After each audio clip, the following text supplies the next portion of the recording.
Je vais commencer le cours d'aujourd'hui par un mea culpa. Lorsque je vous ai parlé la semaine dernière de l'avènement d'Isharlim et de l'Andurarum qui l'accompagna, j'ai travaillé de tête, ce qu'il ne faut jamais faire, et j'ai oublié du coup une référence essentielle qui est postérieure à Florilegium Marianum V que j'avais cité. Nele Ziegler a en effet publié dans Florilegium Marianum 9, le texte numéro 38, où il est question d'apprenties musiciennes de Mishlan. Zimrilim avait donné l'ordre qu'on les transfère à Tsuprum, qui est une autre ville proche de Mari, mais Warad Ilishu, son chef de musique, répondit au roi « Si ce n'est pas possible, j'ai vu dans la demeure d'Isharlim une installation Wartum. Elle est forte comme une ergastule, qu'elles y habitent. Les enseignants en sont tout proches, mes lyres chez Bitoum sont aussi toutes proches à leur disposition. » Et Nele Ziegler avait pensé que cette demeure d'Isharlim fortifiée pourrait avoir été un palais et que cet Isharlim aurait été un membre de la famille royale de Mari qui aurait occupé un trône à Mishlan pendant quelque temps sans qu'on sache exactement à quel moment. Et donc, je vais rajouter une hypothèse supplémentaire. Jean-Marie Durand a montré il y a longtemps que Yardunlim avait d'abord occupé le palais de Tsuprum avant de s'installer à Mishlan. Et donc, on peut penser que Isharlim a été roi à Mishlan au moment où Yardunlim, qui pourrait avoir été son frère par exemple, était roi de Tsuprum. Isharlim, dont on a très peu de traces, serait mort prématurément, et ce serait à ce moment-là que Yardunlim aurait décidé de s'installer à Mari. Vous voyez que ça fait beaucoup de conditionnels et gageons que l'avenir permettra de passer à l'indicatif. Cette mise au point faite, passons au cours d'aujourd'hui. On connaît bien l'adage médiéval, témoin passe lettre, autrement dit la preuve testimoniale est plus sûre que la preuve écrite. En Mésopotamie, il en allait bien différemment. La terminologie employée dans les contextes judiciaires est intéressante à analyser de près. Je l'ai fait lors d'un colloque organisé ici même par Thomas Römer en mai 2017, dont les actes sont encore sous presse. Et donc, je reviens aujourd'hui sur ce sujet en citant, autant que possible, des exemples qui proviennent de la Haute Mésopotamie au XVIIIe siècle, mais sans m'interdire, vous allez voir, d'élargir un peu le champ géographique de mes références. De nombreux textes indiquent que les juges écoutaient les tablettes produites par le plaignant. On en a beaucoup d'exemples en Babylonie centrale, comme dans ce texte de Sipar. Le plaignant, Waratsin, apporte 2 titres de propriété à l'appui de son cas que le scribe rédacteur du texte décrit en détail. Les juges ont écouté la tablette de l'héritage que Belesounou avait donnée à Lamassi et que Lamassi a donné à Waratsin, son fils adoptif, ainsi que la tablette de la part d'héritage d'Inbusha, la Kulmashitum, fille d'Abou Mouakar, par laquelle elle avait reçu toute liberté de choisir son héritier et qui avait donné son héritage à Waratsin, fils de Sinmagir, son frère. Un autre exemple, lors d'un procès portant sur la propriété d'un terrain, les juges ont écouté leur tablette d'achat, autrement dit, comme nous l'avons déjà vu, leur contrat de vente. Eh bien, la situation n'était pas différente en Haute-Mésopotamie, comme le montre ce procès découvert à Terka et qui date du règne de Zimrilim. Yaripum, fils d'Idini Tourmer, a porté plainte au sujet d'une maison et d'un champ. Kibridagan et le juge du roi ont rendu un verdict. Ils ont écouté leur tablette par devant les dieux Lagamal et Ikshudum. Alors vous allez me dire, comment est-ce qu'on peut écouter une tablette ? Nous pensons immédiatement, c'est parce que quelqu'un la lisait à voix haute. Eh bien, le rapport entre oral et écrit n'était pas pensé dans ces termes-là en Mésopotamie. On considérait qu'une tablette avait une bouche et qu'elle pouvait donc parler. Cette façon de voir apparaît dans de nombreux textes. Par exemple, dans un procès qui se tint à Sipar, un individu qui avait vendu un terrain à une religieuse Naditum prétendit qu'elle en avait pris plus que ce qu'il lui avait vendu. Et le texte dit « On a vérifié la surface avec la scie du dieu Shamash, une surface de 12 cycles de terrain manque selon la bouche de la tablette d'achat. Autrement dit, on a calculé la surface du terrain en présence du symbole de Shamash, dieu de la justice, et on l'a comparé avec ce qui était indiqué par l'acte de vente. Nous dirions avec ce qui était inscrit, et dans des cas de ce genre, les assyriologues traduisent habituellement de manière un peu large, selon la teneur de la tablette d'achat. Mais une telle traduction large n'est pas tout à fait exacte. Le mot à mot, c'est selon la bouche de la tablette, et je pense qu'il faut maintenir cette traduction si l'on veut comprendre comment les juges pouvaient écouter de tels documents. Et c'est d'ailleurs explicitement dit dans ce procès découvert à Suse, je le cite, « Le chancelier Tépir, les juges et les autres ressortissants de Suse ont écouté la bouche des tablettes de partage. » Bien entendu, les Mésopotamiens ne méconnaissaient pas la différence qui existe entre l'oral et l'écrit, comme le montre l'opposition courante entre inapim, par oral, littéralement par la bouche, et inatupim, par écrit, littéralement par une tablette. On le constate, par exemple, dans cette lettre découverte à Tel Rima, l'ancienne Katara, Lamassani s'y plaignait à sa sœur Iltani qu'elle lui ait répondu par un message oral transmis par une servante.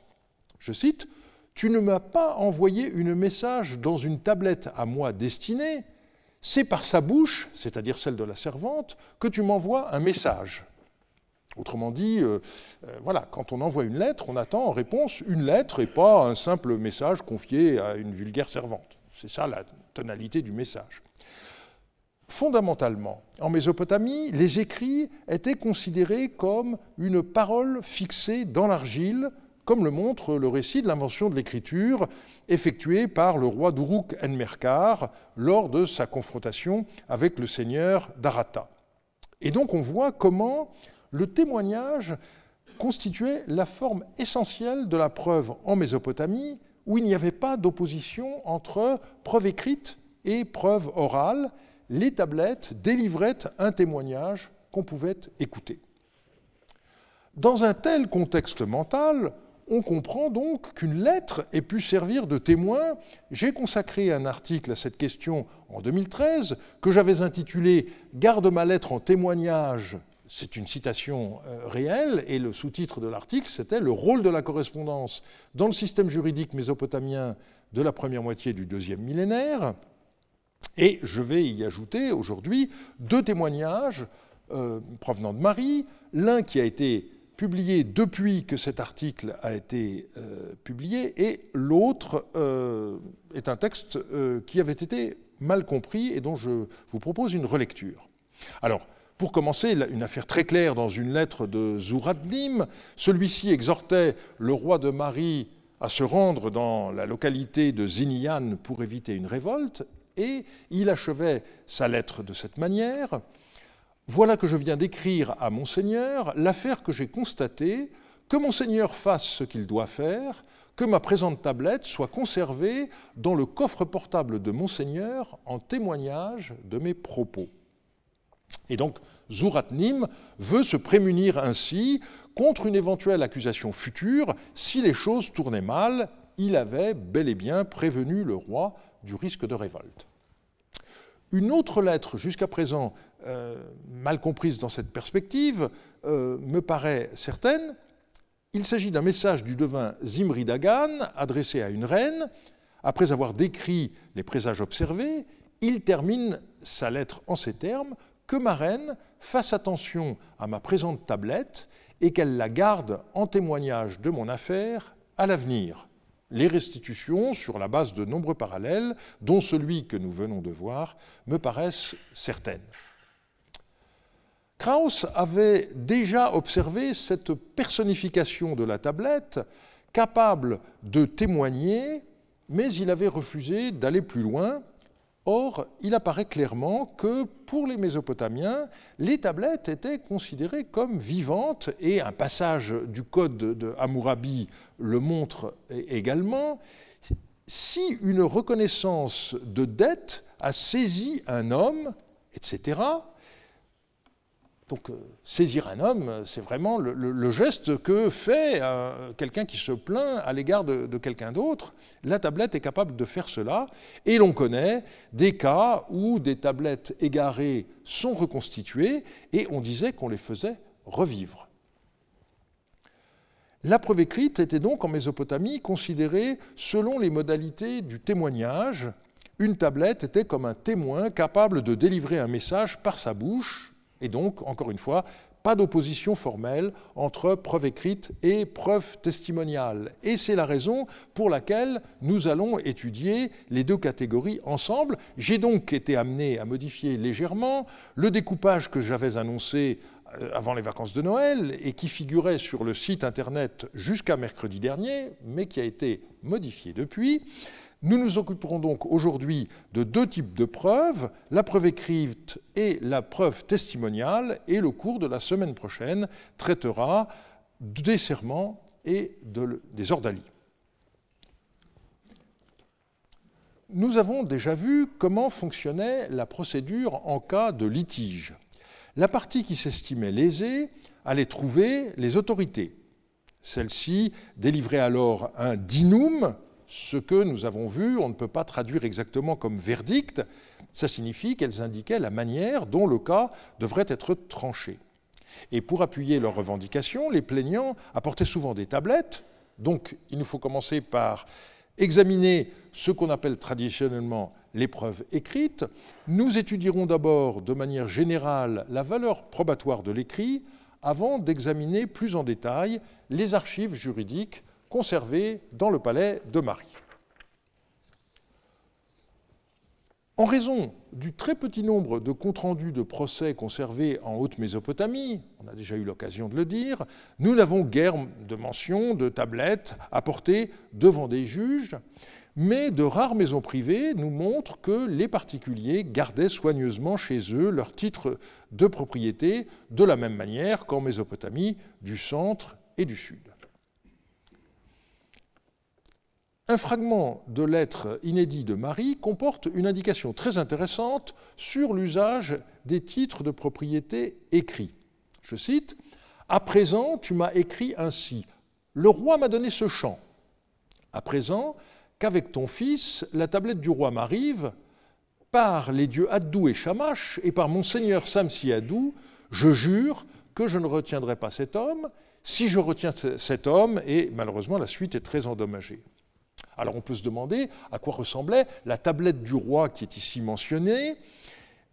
Nous avons déjà vu deux exemples de dons de terre qui ont été faits par des rois de Terka et qui sont postérieurs à la chute de Marie, qu'il s'agisse d'Itsisumu Aboum ou de Shunura Hamu, mais nous avons la chance d'en posséder également un exemplaire de la même époque que ce fragment de lettre, à ceci près que le donateur n'est pas Samsi-Addou, mais son fils, le roi de Marie, Yasmar-Addou. Il s'agit de la tablette qui a été reconstituée à partir de deux fragments, ARM 8.12 et ARM 8.19, et on y trouve l'attribution en pleine propriété d'un champ appartenant au palais, je cite, « Le champ du palais à Houtnoum, autant qu'il y en a, dont Tarim Shakim a entassé le Rakiboum, le roi Yasmar-Addou en a attribué la propriété à Yarimlim.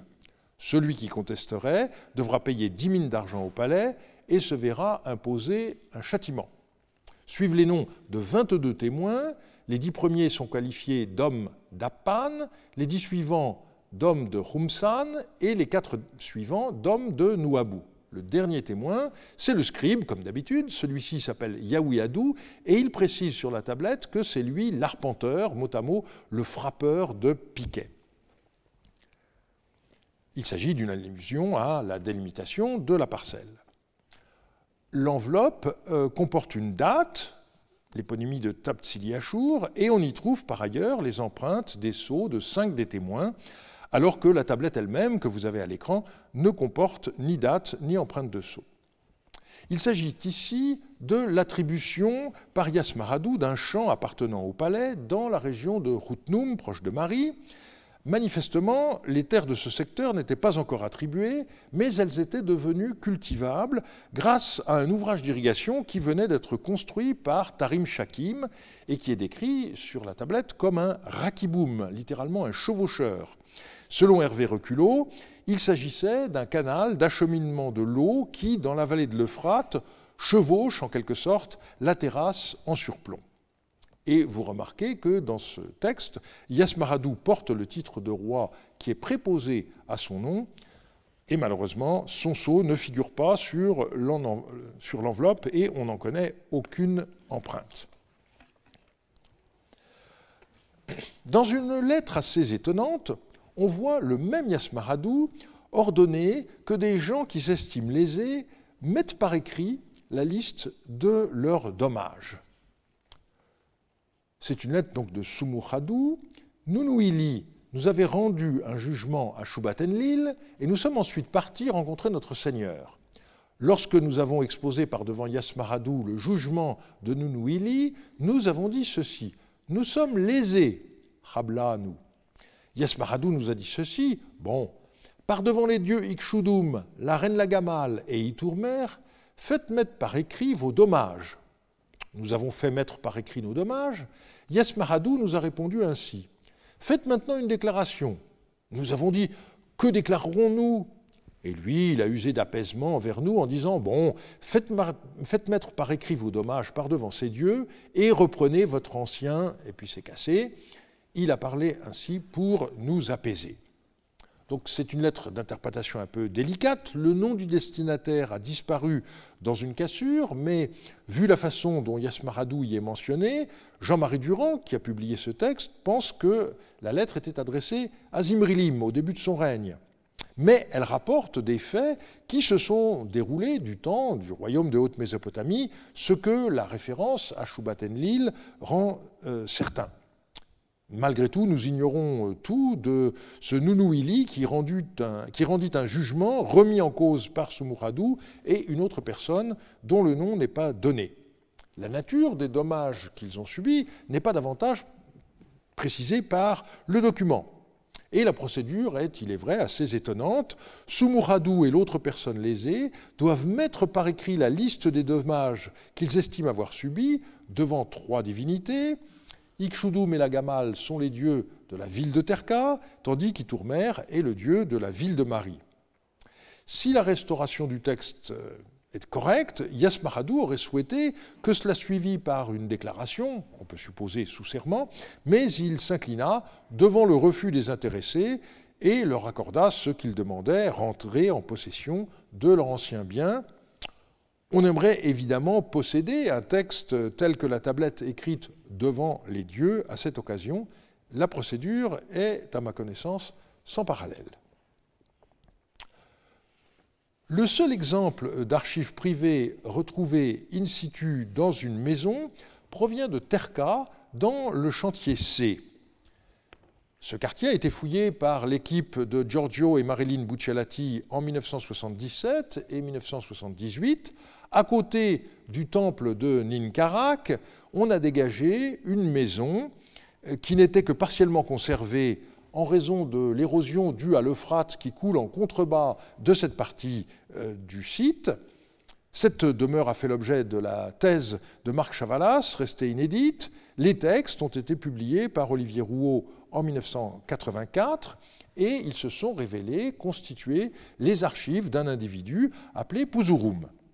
Une synthèse sur ce secteur a été publiée récemment par Amanda Podani, qui tient compte à la fois des textes retrouvés par les fouilles régulières et de ceux découverts auparavant, fortuitement, par les villageois.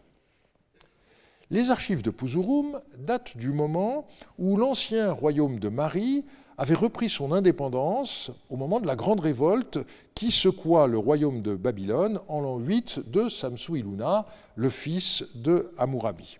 L'inventaire en est le suivant. On a un contrat d'achat d'un champ de 3 arpents, voisin d'une parcelle que Pouzurum possédait déjà, à une prêtresse de Dagan, pour un prix de 12 cycles d'argent.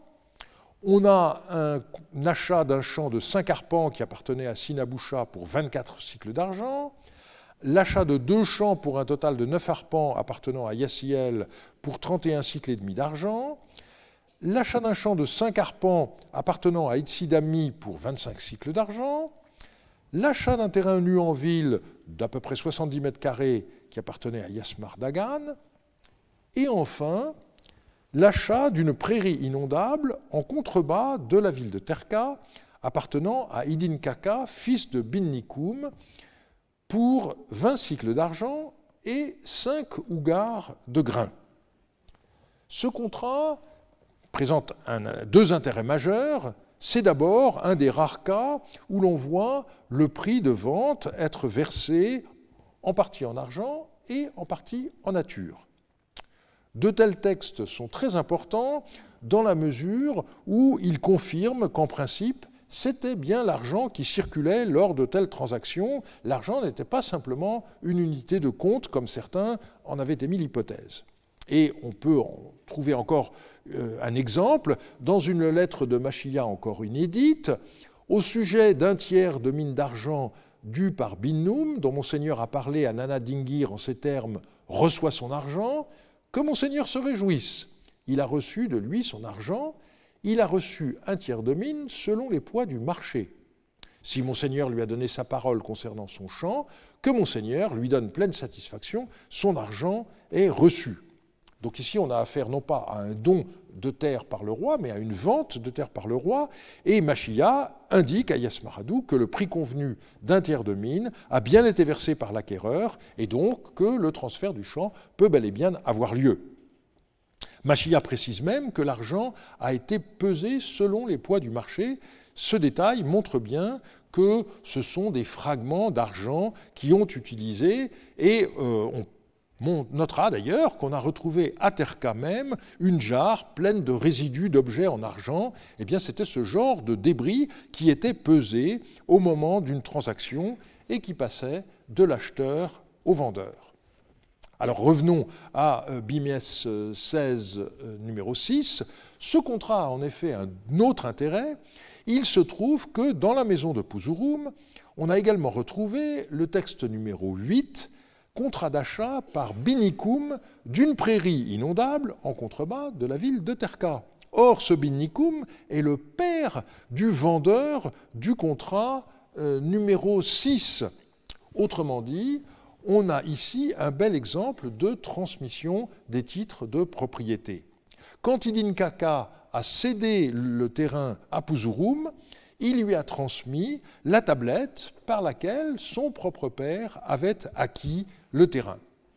Et on voit donc que sur ce point, les usages sur le Moyen-Euphrate étaient exactement semblables à ceux qui ont pu être repérés en Mésopotamie centrale et méridionale et qui ont donné lieu à des études de moi-même d'abord et puis ensuite de l'équipe de Tel Edder, et j'affiche à l'écran l'essentiel de la bibliographie sur ce sujet.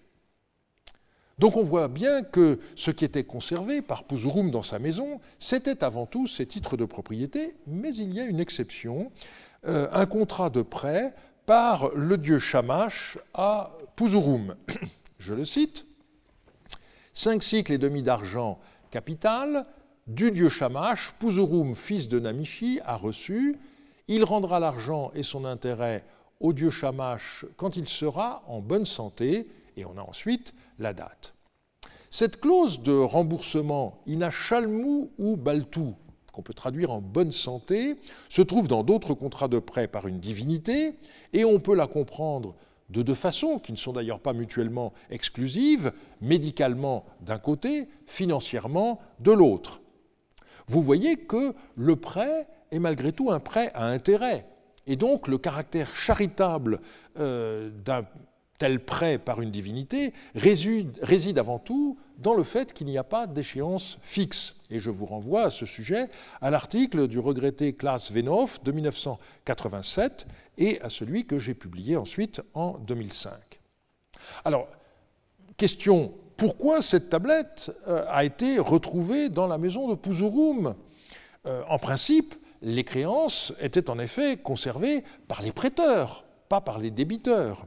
Mais Giorgio Buccellati a fait remarquer que la tablette avait été coupée en deux dans le sens de l'épaisseur. Et quand on reconstitue une tablette de cette manière-là, on parle de joint sandwich dans notre jargon d'assyriologue. C'est encore 11h25, donc vous pouvez tenir. Il a interprété donc le fait que la tablette était cassée en deux, manifestement volontairement, comme le signe que la dette avait été remboursée. Et nous savons en effet que lors d'un remboursement, la créance devait être brisée, mais notre exemple signifie qu'en outre, les morceaux étaient remis par le créancier au débiteur comme preuve que sa dette avait été acquittée. Tous les textes de Puzurum sont datés du roi Yadir-Haboum, qui fut vaincu par Samsu-Iluna de Babylone en l'an 27, comme en témoigne le nom de l'année suivante, je cite, « année où le roi Samsu-Iluna, sur l'ordre d'Enlil, et grâce à l'habileté et à la force que le dieu Marduk lui a donnée, vainquit Yadir-Haboum et Mutir-Urshana, roi qui lui était devenu hostile, et les écrasa avec son arme féroce. » En dépit de cette victoire, le roi de Babylone ne put s'emparer durablement de la région de Terka, où la dynastie locale poursuivit son histoire jusqu'à l'époque du Mitanni. Alors, que retenir de ce cas? Eh bien, la question, c'est de savoir si la destruction de la maison correspond à l'attaque de Samsu-Iluna, ce qui n'est pas certain.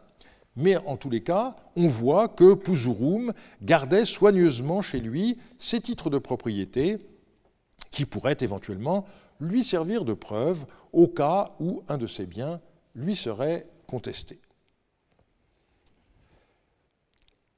Les contrats de vente n'étaient mis par écrit que lorsqu'ils portaient sur des biens immobiliers, on en a vu pas mal d'exemples, et aussi des esclaves, on en a déjà vu aussi. Mais si la vente d'un autre bien était contestée, on ne pouvait produire de titre de propriété. Il fallait alors recourir au serment, comme le montre cette lettre inédite d'Iliassoum adressée à Yasmaradou. Le porteur de la présente tablette est allé trouver le roi, c'est-à-dire Samsi-Adou, en disant « J'ai payé un âne à Marie et je l'ai pris. Or Laoum, de façon incorrecte, m'en a privé. » Et le roi lui a rendu un verdict en ces termes, que l'acheteur de l'âne jure à propos de son achat, que l'ancien propriétaire de l'âne remplisse d'argent la balance avec laquelle il a pesé, et que l'ancien propriétaire de l'âne emporte son argent. Et la lettre se termine en disant « C'est sur l'ordre du roi que j'ai fait porter la présente tablette à mon seigneur. » Donc, la teneur du serment n'est pas explicitement indiquée, mais manifestement, l'acheteur devait déclarer sous serment quelle somme d'argent il avait versé, et Samsi-Adou a décidé que la vente devait être annulée. Donc, le vendeur devait restituer à l'acheteur la somme qu'il avait reçue et reprendre possession de son animal. Et vous noterez au passage la mention de la balance qui a servi à peser l'argent versé lors de la transaction, ce qui corrobore ce que nous avons dit il y a un instant sur la circulation du métal précieux. Il nous faut maintenant prendre en considération les textes juridiques qui ont été retrouvés dans le palais de Marie. Et au-delà d'un simple bilan, il faut se poser la question de leur raison d'être dans ce bâtiment. Si certains documents sont directement liés aux activités du palais, d'autres proviennent manifestement d'archives familiales. Donc, on a d'abord des textes qui sont manifestement à leur place dans le palais, et pour commencer, les textes de concionnement. En voici un exemple. Vous avez une liste de noms propres. Tous ces gens-là se sont portés garants de Yatsiel, fils de Belatoum. Si Yatsiel, fils de Belatoum, disparaît, s'enfuit ou cesse de travailler, ces personnes devront verser 10 mines d'argent au palais et devront donner satisfaction au roi. On a, pour finir, 8 témoins et la date. Et donc il est logique que le palais ait conservé de tels textes auxquels il pouvait avoir recours au cas où la personne s'enfuirait et où le mécanisme de la caution devrait être activé. La même chose vaut pour les cautions de prêt, et un texte inédit est très explicite sur ce point. La caution de Soumouyasim pour 16 mines de tiers d'argent et 8 mines d'argent, Sinili, et puis vous avez ensuite toute une série de noms propres, l'ont prise. S'il n'a pas pesé d'ici 10 jours l'argent de la bouche de la présente tablette, ils reconduiront Soumouyasim au palais. Si Soumouyasim ne rend pas au palais son capital, ces hommes devront peser au palais l'argent de la bouche de la présente tablette. Et vous avez ensuite une date. Donc on a affaire à une date considérable de Soumouyasim à l'égard du palais, plus de 24 mines d'argent avec 2 qualités différentes. On ignore la raison d'être d'une telle dette, mais elle valut manifestement à Soumouyasim d'être mis aux arrêts dans le palais. Et donc vous avez ce groupe de 14 personnes qui a accepté de se porter caution pour qu'il puisse en sortir, mais cette libération sous caution n'a d'autre but que de permettre à l'intéressé de réunir la somme qu'il doit au palais. Et vous aurez remarqué donc au passage la mention à 2 reprises dans ce texte de l'expression « la bouche de la tablette ». On a également retrouvé dans le palais quelques créances. On en a déjà examiné lors des cours antérieurs les 2 principaux exemples. La créance de Yardounlim sur des individus qui allaient acheter de l'étain à Eshnouna, et d'autre part le prêt par le roi Zimrilim d'argent au roi yéménite Yasmaradou. Vous vous rappelez, c'est le texte où Yasmaradou refuse absolument de vendre un champ pour rembourser. Mais c'est évidemment très peu.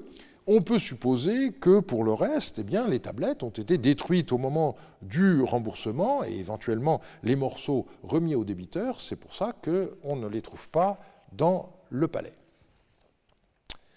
Cependant, la majorité des textes juridiques retrouvés dans le palais ne concernent pas le roi de Mari, mais faisaient partie à l'origine d'archives privées ou d'archives familiales. Le plus grand nombre remonte à l'époque de Yasmaradou. On a d'abord le cas de Yarimadou et de son fils Yatour-Hal, qui compte pas moins de 14 tablettes. Il s'agit avant tout d'acquisition de terres, 7 tablettes pour Yarimadou et 2 encore inédites, pour son fils Yatour-Hal, ou d'esclaves, une tablette, d'échange de terrain, 2, ainsi que de prêts. Et on relève également un procès, mais qui est très mal conservé. Alors comment expliquer la présence de cette tablette dans le palais de Mari? Eh bien, il s'agit en fait d'une famille qui était implantée à Appan, une lettre de Adoudouri à Zimrilim donne un indice de la façon dont ces tablettes ont été transférées dans le palais de Mari. La reine-mère écrit à son fils « J'ai inspecté les avoirs de l'épouse de Yarimadou et de ses enfants, or voici ce qu'elle a déclaré. Convoque Askoudoum. C'est Askoudoum qui avait donné la bourse d'argent à Yarimadou. En outre, un de ses enfants a dit ceci. Mon père, après avoir scellé une bourse d'argent, l'a donnée à Yaoussaddou. Voilà ce que la femme et son fils m'ont déclaré. Je n'ai rien pu établir comme richesse cachée. » Yarimadou aurait donc été suspecté de détournement de fonds et, à ce titre, son épouse et ses enfants auraient vu leurs biens confisqués et, en même temps, leurs archives. Et donc, on a maintenant une idée de l'implantation géographique de cette famille. C'est la ville d'Appan, légèrement au nord de Mari. On s'en doutait déjà avec le texte ARM 8.11, où un groupe de 5 personnes formé d'habitants de Appan ainsi que 8 autres personnes en transhumance dans la steppe, appartenant au même clan, attribuaient un champ à Yarimadou. Et on a par ailleurs le texte ARM 8, 12 plus 19, qui montre que le plus grand nombre de témoins dans ce texte de don d'un champ du palais à Yarimadou par Yasmaradou étaient formés par des gens d'Appan. Et cette implantation de Yarimadou à Apan est confirmée par une lettre d'Iturazdou à Zimrilim. Elle montre en effet que la maison de Yarimadou à Apan est à la disposition des autorités. Je cite, au début du règne de Zimrilim, Iturazdou était en poste à Mari, et il écrit ceci au roi, « Je suis en train d'agencer le travail de la muraille d'Apan. Or, je n'ai pas à ma disposition de vantaux à placer sur le devant de la porte de la ville. Maintenant, si monseigneur m'envoie un message, il y a des vantaux dans la demeure de Yarimadou et dans des maisons de particuliers. Après examen, je voudrais prélever des vantaux qui soient bien, alors je pourrais les placer sur le devant de la porte de la ville. Tant que monseigneur ne m'aura pas envoyé de message, sans la permission de monseigneur, je ne prélèverai pas un seul ventail de la maison d'un particulier. » Donc, la fin montre que Iturazdou pouvait déjà mettre la main sur les portes de la maison de Yarimadou, d'où la suspicion de confiscation des biens de Yarimadou que j'ai déjà mentionné. Reste à savoir si ce Yarimadou doit être identifié au haut dignitaire de l'époque de Samsiadou, qui, après la mort du grand roi, se retrancha dans la ville de Kahat. C'est assez vraisemblable, et donc on aurait un haut dignitaire de l'époque de Yasmaradou, dont les biens auraient été confisqués par Zimrilim peu après son avènement, et dont les archives auraient été transportées depuis sa maison d'Appan dans le palais de Mari. On a d'autres dossiers, celui de Abdou Madagan, qui comporte 7 contrats de prêt, dont 2 encore inédits, et là on ne sait pas pourquoi les tablettes se sont retrouvées dans le palais. On a également un lot de 2 tablettes relatifs à un certain Yahatiel, qui date également du temps d'Yasmaradou, un contrat où il est adopté par un couple et un contrat où il achète un esclave à un soutéen, que j'avais mentionné lors de notre 2e cours. Et puis on a également le cas de la famille Mekiboum, qui est encore plus compliqué. On a 3 tablettes, un prêt de 10 cycles d'argent, un autre prêt du même genre, qui est également daté de l'éponyme Ariaya, fils de Takigi, et puis on a un procès. L'épouse de Mekiboum avait confié des biens précieux à un personnage qui nie avoir reçu quoi que ce soit en dépôt. Et ce qui est intéressant, c'est que dans ce texte, on a l'empreinte de sceau d'un serviteur d'Ibal-Piel, donc vraisemblablement le roi d'Eshtuna, Ibal-Piel II. Alors ce petit lot fait doublement problème, en ce qui concerne sa date d'une part, son origine géographique d'autre part. On note l'empreinte d'un sceau d'un serviteur d'Ibal-Piel II, et aussi la présence d'un témoin dans un des textes qui s'appelle Warad Tishpak, ce qui pointe donc vers le royaume d'Eshtuna. Mais on ne sait pas pourquoi ces tablettes ont abouti dans le palais de Mari. Et puis on a également des textes qui datent du règne de Zimrilim. Dans le cas de Warad Ilishou, on possède un texte où l'on indique que des juges ont voulu établir son patrimoine, et cela explique la présence dans le palais du contrat de mariage de son fils, Balou Ishtar, avec Ramadoum, un texte inédit. La question était de savoir si les 2 femmes esclaves mentionnées dans le contrat de mariage faisaient partie des biens de Warad Ilishou. Eh bien non, ces 2 esclaves appartenaient en propre à l'épouse de Balou Ishtar. Et le dernier lot important, c'est celui rattaché à un homme qui s'appelle Dada. On a 15 contrats de prêt où les créanciers sont toujours le dieu Shamash et cet individu nommé Dada, et on ne sait pas pourquoi ces tablettes ont abouti dans le palais. Donc au total, on peut établir dans quelques cas que la présence de lot d'archives familiales dans le palais a été liée à une action judiciaire. On peut supposer qu'il en était de même dans les autres cas, mais on n'en est pas sûr. Du moins est-il certain qu'il ne s'agit jamais des archives de personnes travaillant dans le palais. On ne possède par exemple aucun texte des archives personnelles de Moukanishoum, l'intendant de Zimrilim, mais seulement des documents qui sont liés à ses activités pour le compte de Zimrilim. Vous voyez donc que la preuve écrite était un élément très important dans la vie judiciaire de la Haute-Mésopotamie au XVIIIe siècle.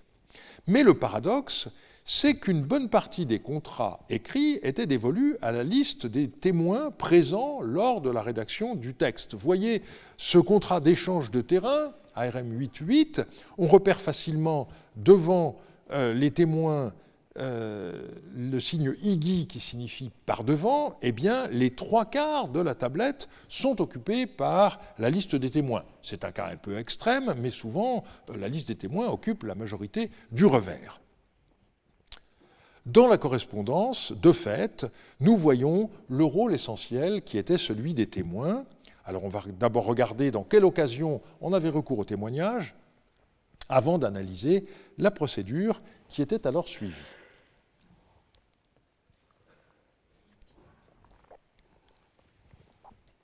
On pouvait avoir recours au témoignage pour confirmer ce qui avait été mis par écrit, mais aussi pour statuer sur des contrats qui ne l'avaient pas été. Des témoins pouvaient aussi confirmer le statut d'un individu, et enfin, les témoignages servaient à établir des délits qui, par nature, ne laissent pas de traces écrites, comme la complicité de rébellion, l'adultère, etc.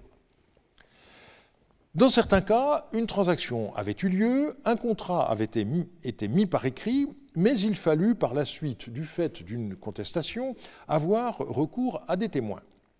C'est ce que montre notamment une tablette tout à fait particulière du fait de sa place chronologique. Elle a en effet été rédigée après la disparition de Zimri-Lim, puisqu'on y fait allusion à son règne au passé.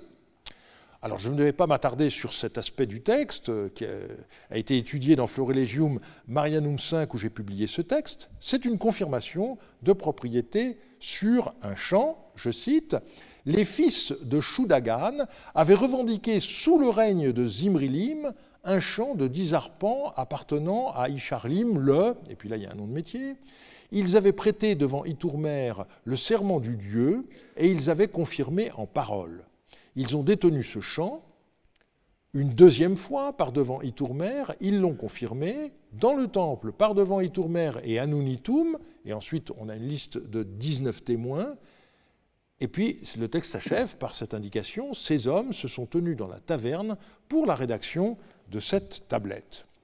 Donc le différend portait sur un champ de 10 arpents, qui était apparemment détenu par un certain Isharlim, donc un homonyme du roi dont j'ai parlé au début du cours, et qui était revendiqué par les fils de Shoudagan. L'affaire s'est passée en 2 temps. Un premier procès dans le temple d'Itourmer leur permit de récupérer le champ, mais il y eut besoin d'une confirmation, sans que le texte précise pourquoi, mais on peut penser que c'est lié au nouveau contexte politique à la suite de l'occupation babylonienne. Et la confirmation se fit par devant Itourmer et Anunitum. Et ce qui est intéressant, c'est que parmi les témoins, on relève la présence de 2 prêtres Shangoum, qui étaient sans doute liés à chacune de ces divinités. Et vous voyez la distinction des lieux qui est opérée par ce texte. La confirmation se fait par devant Itourmer et Anunitum, donc manifestement dans un temple. En revanche, la rédaction de la tablette a été effectuée dans une taverne, mais les 19 témoins étaient là pour vérifier que ce qui était écrit correspondait bien à ce qui avait été déclaré sous serment dans le temple. Les témoignages étaient d'autant plus importants dans les cas où les transactions s'effectuaient sans le recours à l'écrit. Tel était le cas lorsque la vente portait sur d'autres biens que des biens immobiliers ou des esclaves, par exemple lorsqu'il s'agissait d'animaux. Et on voit ainsi Samsiadou écrire à son fils Yasmaradou « Arwiyum m'avait donné 2 mines d'argent. Contre cet argent, je lui avais vendu 200 moutons. À l'heure actuelle, Zahanoum dit « J'avais donné de l'argent à Arwiyum pour 200 moutons en lui disant « Tu porteras cet argent au roi. » Aujourd'hui, il faut que se produisent des témoins de Zahanoum, comme quoi c'est lui qui a donné cet argent à Arwiyum, et Zahanoum doit prêter serment par les dieux s'il veut s'approprier ces 200 moutons que je lui ai vendus. Alors la formulation, comme toujours, est un petit peu compliquée, mais on voit que Samsiadou avait accepté de vendre 200 moutons à un certain Arwiyum contre le versement de 2 mines d'argent, ce qui d'ailleurs n'est pas beaucoup, puisque ça fait un prix unitaire de 0,6 cycles, alors que souvent un mouton coûte un cycle. Et il s'avère que les 2 mines d'argent appartenaient en fait à un certain Zahanoum, Arwiyum servant simplement d'intermédiaire. Et donc Samsiadou charge son fils de régler la situation. Il devait s'assurer que les témoins confirmeraient que l'argent appartenait bien à Zahanoum, mais ça ne suffit pas. Il faut aussi que Zahanoum lui-même prête serment. Nous avons déjà vu le recours à des témoins pour établir le statut d'un esclave dans une lettre de Yantakoum à Yasmaradou. Je leur ai imposé un serment par le dieu Ashtakuwa. Ils ont donné leur témoignage en prêtant un serment du dieu dans le temple d'Ashtakuwa et ils ont établi le statut de l'esclave. Alors ce qu'on ne sait pas du tout, c'est pourquoi ce temple d'un dieu très mal connu a été choisi en l'occasion. Le témoignage servait aussi à établir des délits qui, par nature, ne laissent pas de traces écrites comme la complicité de rébellion. C'est ce que semble montrer cette lettre de Yassidagan à Zimrilim. Un certain Idinannu avait appris que 2 chefs yaminites qui s'étaient rebellés contre Zimrilim, Sumudabi et Dadi-Hadoun, étaient partis en exil, mais avaient laissé des enfants qui étaient en nourrice dans le royaume de Mari. Idinannu se dirigeait vers chez Monseigneur. Je l'ai rencontré à Manouhatan et il m'a parlé en ces termes « J'apporte chez notre Seigneur des propos que j'ai entendus. » J'ai dit « Expose-moi ces propos, que je les apprenne. » Il a ainsi exposé, pardon pour la faute d'orthographe, ces propos devant moi. Des messagers de Sumudabi vont souvent chez Yatarum, le maire de Ziniyan. Dans sa maison, on allait un fils de Sumudabi. En outre, on allait chez un particulier un fils de Dadi-Hadoun. Voilà ce qu'il m'a dit. J'ai dit, lorsqu'on fera prêter un serment par le Dieu, s'il y a des témoins à charge contre cet homme et que devant les dieux, il frappe sa ou leur tête, on mettra au fer cet individu et avant toute chose, je l'amènerai chez mon Seigneur. Voilà pourquoi j'ai renvoyé cet homme, c'est-à-dire Idinannu, à Ziniyan. Mon Seigneur en est informé. Le geste des témoins n'est pas certain en raison d'une cassure. Il pourrait consister à frapper la tête d'une personne pour la désigner comme coupable, mais il pourrait aussi frapper leur propre tête, ce qui serait une façon symbolique de mettre leur vie en jeu en cas de parjure. De façon plus sûre, on peut commenter le mot « mukinum » qui est employé dans cette lettre. Au premier millénaire, c'est le terme courant pour témoin, et il a remplacé shiboum. Mais on a désormais plusieurs références à Marie qui montrent qu'à l'époque paléo-babylonienne, ce mot décrit spécifiquement ce que nous appelons un témoin à charge. Parmi les délits qui sont commis en principe de manière cachée, l'adultère figurait déjà en bonne place dans la Mésopotamie antique. Et la seule preuve possible pouvait être fournie en cas de flagrant délit et grâce à des témoins. Alors on a une lettre de Marie qui révèle une situation de ce genre. Waraya, le marchand, est venu me trouver disant « J'ai surpris un serviteur du palais, un garde, avec ma femme. Je les ai liés avec une corde et je les ai fait sortir pour venir te trouver. De plus, les gens qui les ont saisis avec moi sont mes témoins. J'ai enquêté concernant cette femme et puis la suite de cette lettre est lacunaire. » C'est un grand classique du droit mésopotamien. Dans la thèse de Sophie Lafont, vous pourrez en trouver d'autres exemples. Et ça n'est pas sans rappeler la célèbre scène mythologique de Vulcain jetant un filet sur son épouse Vénus en compagnie de son amant Mars, déclenchant le fameux rire homérique des autres dieux. Un autre cas a été publié récemment. Manifestement, le Yatarum, que nous venons de voir et qui s'était compromis avec le chef yaminite Sumudabi, ne se contenta pas de protéger le fils de celui-ci en le confiant à une nourrice.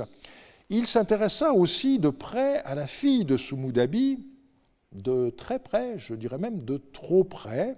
Bref, les amants furent surpris en flagrant délit et dénoncés par Yassidagan à Zimrilim, qui lui répondit ainsi, donc c'est le roi de Marie qui écrit cette lettre, « « J'ai pris connaissance de la tablette de toit que tu m'as fait porter.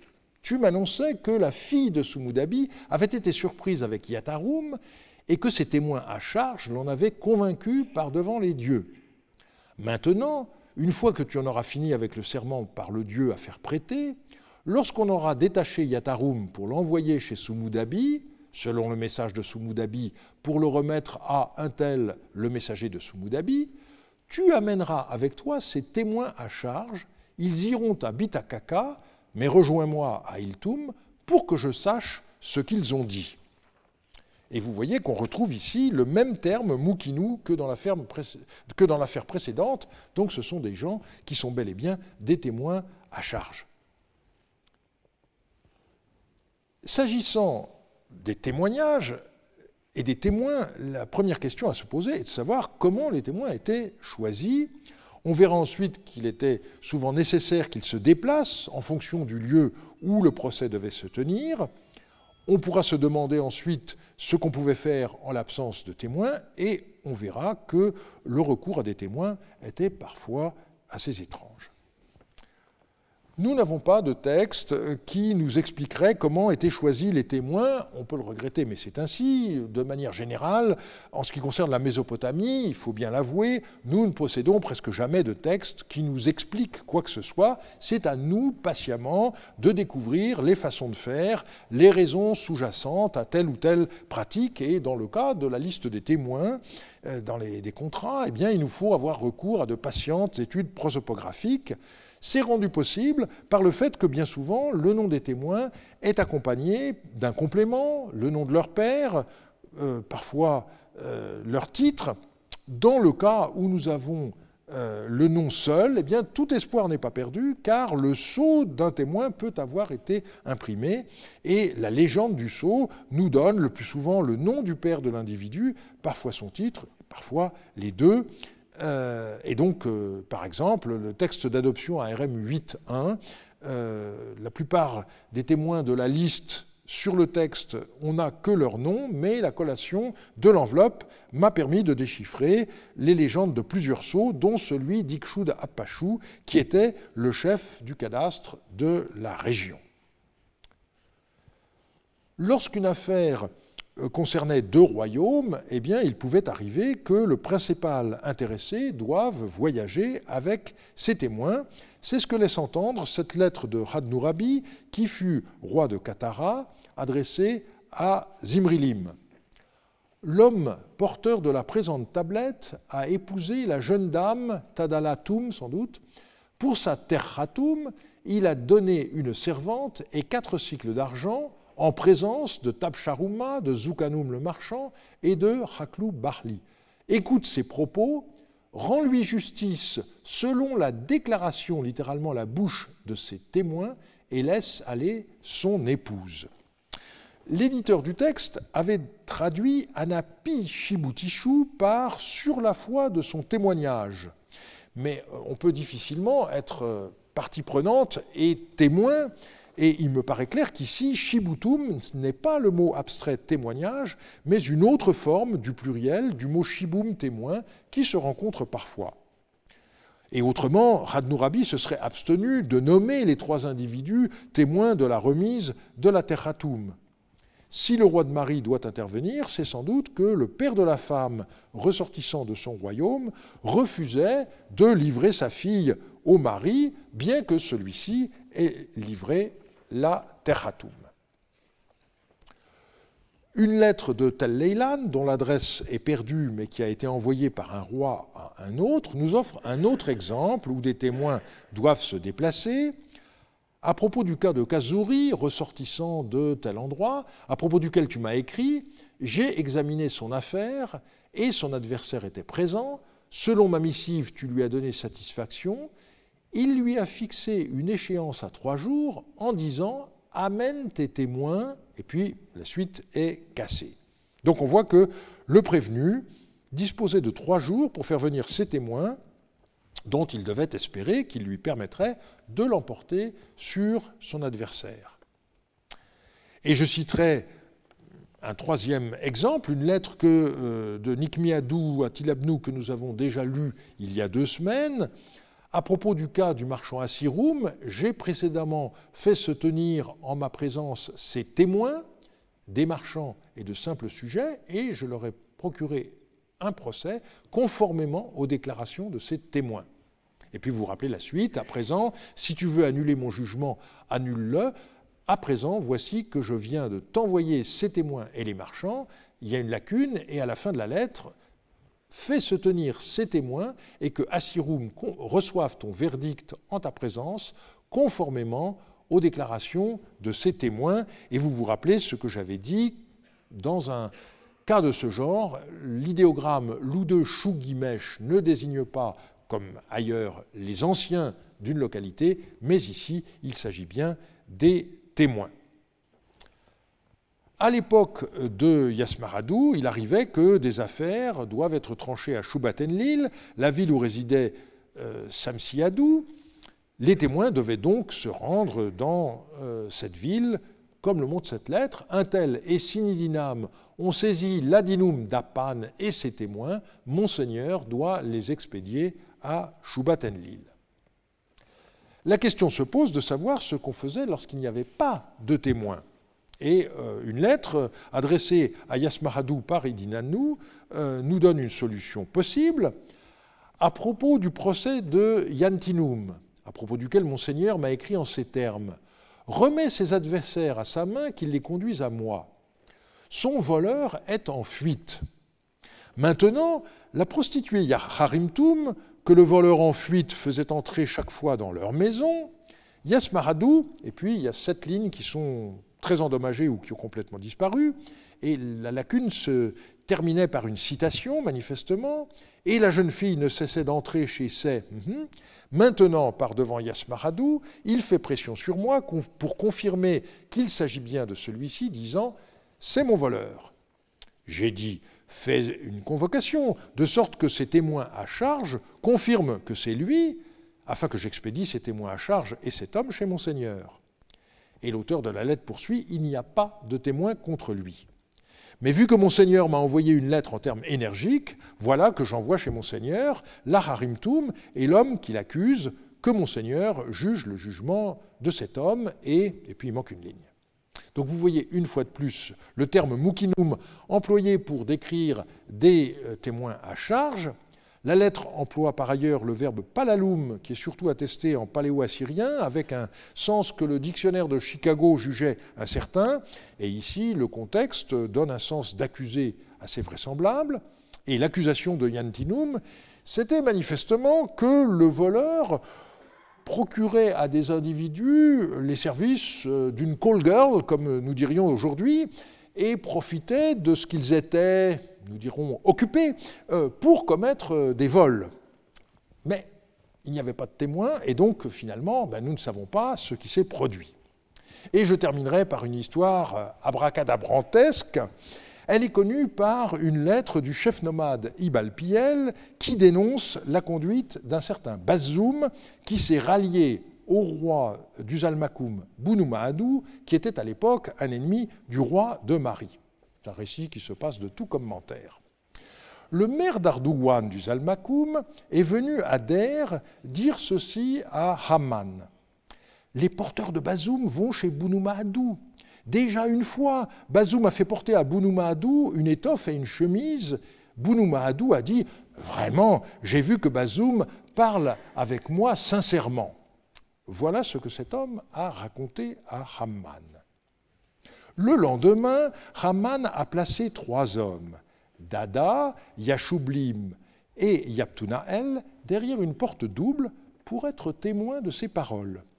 Il a convoqué cet homme d'Ardouan et s'est mis à l'interroger. « Reviens sur l'histoire que tu m'as racontée hier soir. » Et l'autre de dire à Haman, « Si tu révèles cette histoire à quiconque, je mourrai sans recours. » Alors Haman lui a juré sous serment par le Dieu, « Je ne révélerai ton histoire à personne. » Comme il avait juré sous serment par le Dieu, le maire d'Ardouan est revenu sur le sujet dont il avait parlé la veille, disant « Depuis 2 ans, Bazoum se rend sans cesse service à Bounou-Mahadou. » Et cela, Dada, le Ratsianoum, Yashublim et Yaptunael, homme de Der, l'ont parfaitement entendu derrière la porte double.